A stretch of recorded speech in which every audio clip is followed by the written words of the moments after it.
Hey everyone, welcome back to the channel. My name is Christina. If you are new here, I'm a naturopath, herbalist, life coach, as well as carnivore. And this is where I talk about all sorts of different things, including health and carnivore and how they intermingle and relate and all of the such. Today, I want to talk about falling off the wagon. So it is the time of the year where, maybe we blew out things over Christmas. Maybe we're just finding our way back after the holiday season. And maybe we're just starting to let go. Okay, I need to get back on track. There are a couple of things that I want to say. One of which is that this idea that it has to be perfect. Because the truth is that what is going on for a lot of people that I work with in this space is that this is a journey, not just a destination. Like, yes, we would love to get to the place of like we've completely done with weight loss, we've healed all the things in our bodies that need to be dealt with, etc., etc. But to get to that place, it's actually a bit of a journey to get there. And what we're having to do is not just fix one thing. We have to fix lots of things. And the fixing of the lots of things, a lot of that comes from the mind and the mindset and how our brains work and the neuropsychology that we actually have rattling around in our brains that keep us in sabotage mode. And so for me, one of the things that I really love to do with my clients is really talk about the interpersonal stuff and start to break down what are the reasons behind the sabotage and this falling off the wagon. Because we have a bit of a society in the diet world, which is like, if you fall off the wagon, well, you failed. And my philosophy is very, very different on that, in the sense that I don't see it as an actual failure. I see it as an opportunity to learn. And there can be all sorts of reasons why that might have happened. So for example, you might have gone away with family and maybe you didn't prepare as well as you thought you wanted to, or you didn't have the opportunity to, or you thought that you'd prepared enough, and then when you got away, you really hadn't. Or when you got away, all those memories came flooding back of like, what we usually do at Christmas, which might be, we eat in a certain way, or we have certain things, or, maybe dad isn't with you this year for Christmas and he had a special dish or a favorite thing that he ate. And on that day, you decided to partake in it because you wanted to remember and bring him to the table with remembering his favorite dish. There can be all sorts of different things that happened. Maybe you're going through a divorce, maybe you're going through a relationship breakdown, or you've got children that have got their ups and downs. Maybe, they've got a diagnosis of something. There can be all sorts of different things that happen in the background that aren't necessarily right at the front of mind when we think about this falling off the wagon. Because I don't think about it as falling off the wagon. I think about it as just another step in our journey to recovery. And that journey is us learning more about ourselves and reclaiming more about ourselves and starting to heal not just the physiology, so your physical body, but actually also the psychology, how your brain works, the thoughts that you think, the way that you feel, all of that type of stuff, and actually healing those things. Because there are some really common themes. Now, not everybody is exactly the same. Everybody actually has differences, but there are some common themes that I see with people when it comes to the falling off the wagon or the sabotage sort of space. And that is one that they reflect over the year that's been and they go, do I really want more of that? Is that something that I really want more of? Because why would you eat in a way that's going to create more length of time with things that you don't love? And so there are all sorts of different things that actually lead people to the falling off the wagon. Maybe it's the memory of dad and he's not there and you want to eat the thing that brings him to the table. And that kicks off your sugar addiction, your carb addiction. And now you're back on the roller coaster ride of dealing with that. Or it was a gateway drug. Maybe you had some berries with some cream for dessert on Christmas Day, and that happened to turn out to be a gateway drug. It's all about learning and what you can gain. And what did you say to yourself in that moment that made it okay for you to do that thing? And not bashing yourself up and not condemning yourself for it, but actually to bring a real spirit of grace and curiosity to it. Because one of the big problems that I see in this space is that we have the carnivore police or the diet police that are saying you have to do it this way, it has to look like that, it has to do this, and if you're not doing it this way, then you're doing it wrong. And they've got all these rules around how you're meant to do it. I want you to throw that stuff in the garbage, because that's what it really is. This is your journey.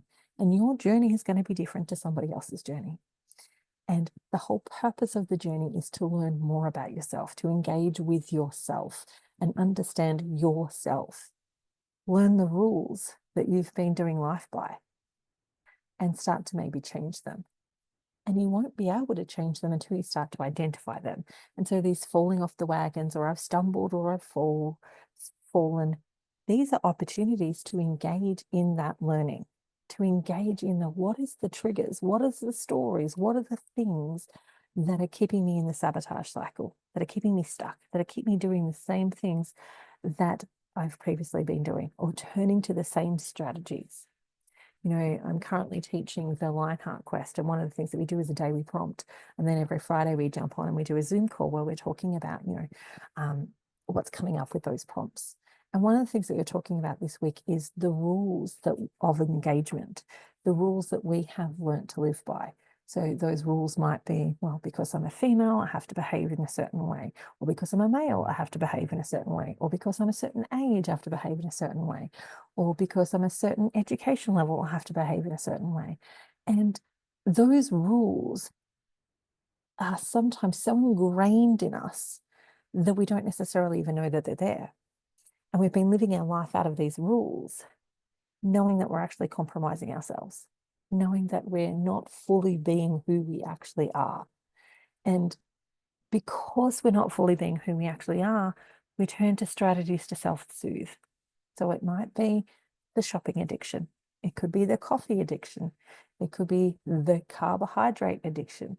It could be other types of addictions that may have been things that you have used, or other strategies that may have been things that aren't beneficial to you. They aren't building you up. They aren't, moving you closer to where you want to be. They're dragging you down. They're keeping you stuck. But they're also kind of self-soothing you at the same time.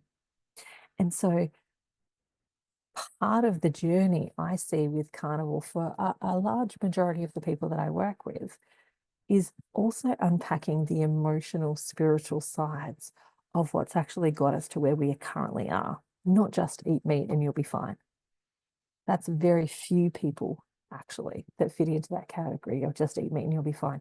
There certainly is some, and they do it amazingly.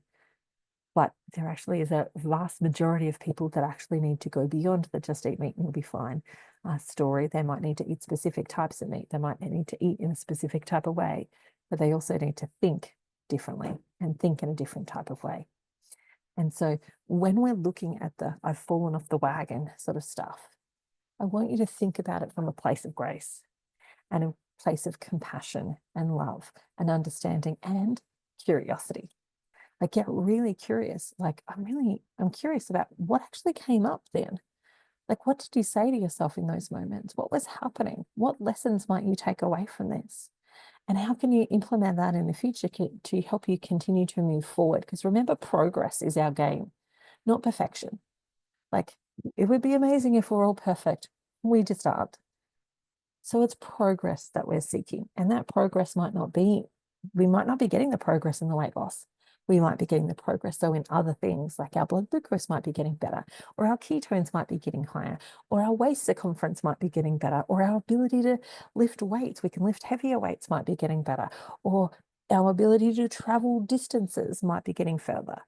And looking at all sorts of different ways that we can make progress versus looking at only the perfection.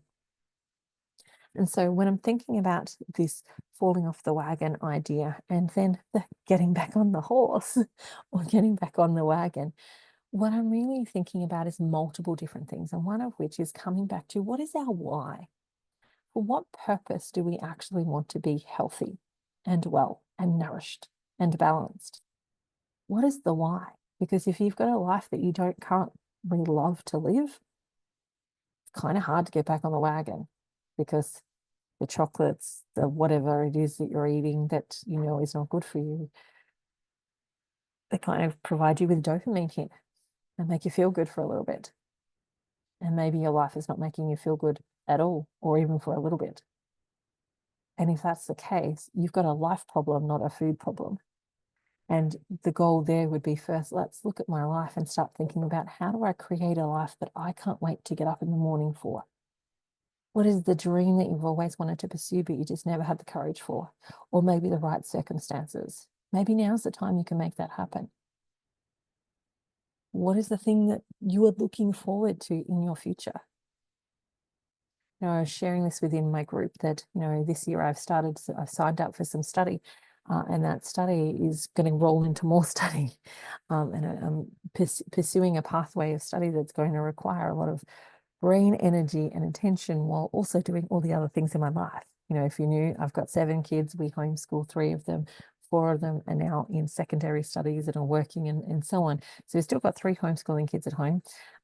I'm still the only driver out of the 9 of us.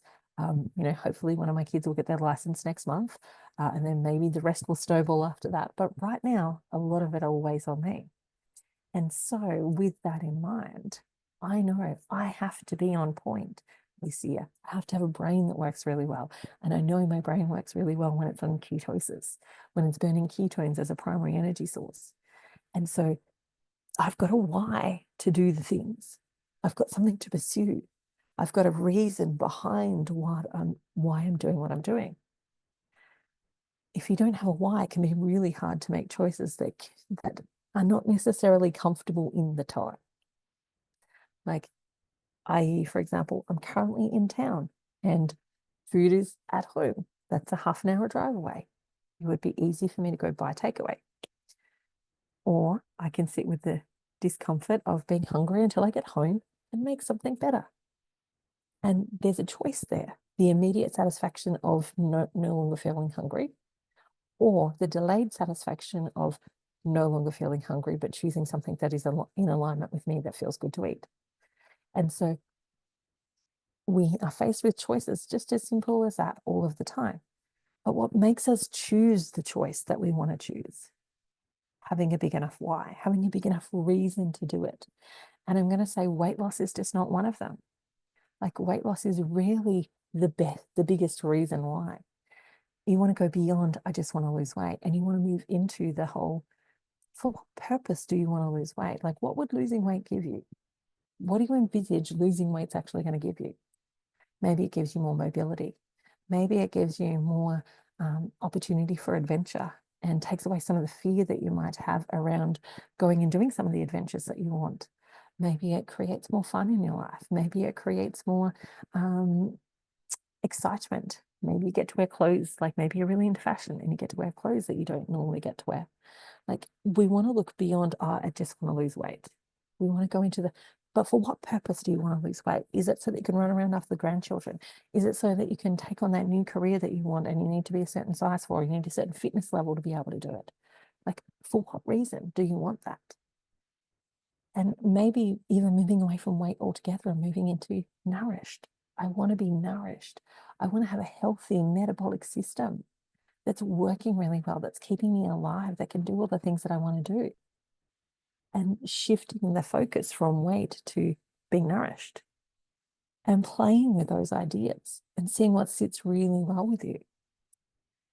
Because when you've got a big enough reason why, the choice between the satisfaction of fixing the problem right now and the delay, but doing it in a way that's in alignment with me, becomes so much easier. Like the compromise of like, oh, well, I'll just compromise this and I'll start tomorrow. It becomes harder to compromise when you've got something really motivational to move towards. And so the first thing that I would say in regards to getting back on the wagon is, one, let go of the shame blame game. Let go of that. Don't call yourself the names, the shame in the game. Just let go of that game and move into for what purpose do I want this? For what purpose? And go as far beyond what you possibly can think of. Like, go as far as you possibly can into what will this actually give you, so that you're creating a whole picture of like, I'm not willing to compromise that future for this thing. And then the next part of that is set yourself up for success.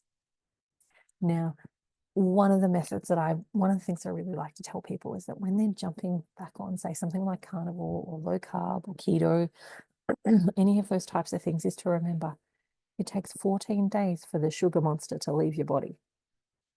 for the biochemical changes that sugar creates in our system, it takes a good 14 days for that to come out. And so for those 14 days, you may be riding the roller coaster of the ups and downs, of the crashes and the waves. And so what you want to do is prepare yourself for those 14 days. Fill your freezer and your fridge with things that look good for you, that you go, you know what, I really like X, Y, and Z, and I can't wait to eat it. And give yourself 14 days of meals to look forward to. Don't worry about whether you're eating 2-3 times a day. Don't worry about all of the other stuff like the calories and all of the other stuff. Give yourself the 14 days of run where you can get through those 14 days because you can't wait to eat what you've got in the fridge. And you look forward to each meal. After that, you can spend the time tweaking and changing and, making things work a little bit better for you. But get the first 14 days under your belt first, and then start to think about what you need to tweak and how to make it work better and all of that sort of fun stuff. Prepare yourself for success.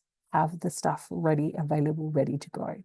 If you know you're going to be out, make sure that you prepare yourself with something to eat while you're out. Take it with you, get a thermos so that you've got it ready to go, so that you're not then in that space of like, oh, it would be easier if I just did this because this is happening and all the things.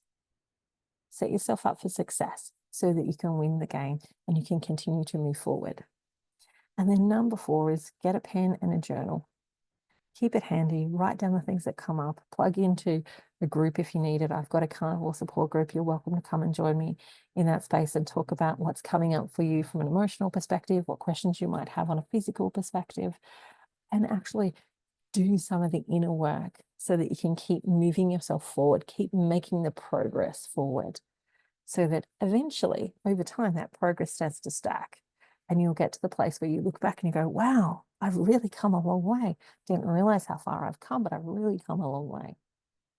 So set yourself up for success. Let go of the baggage, the name, blame, all the shame game, and move forward. Let it go. Just keep moving forward. That's all we're asking. All right, that's it for me today. Hope you have an amazing day. If you have any questions, remember to pop them into the comment section. I will go and answer them. And remember, like and subscribe, share with a friend, and I'll talk to you again soon. Bye for now. See you later.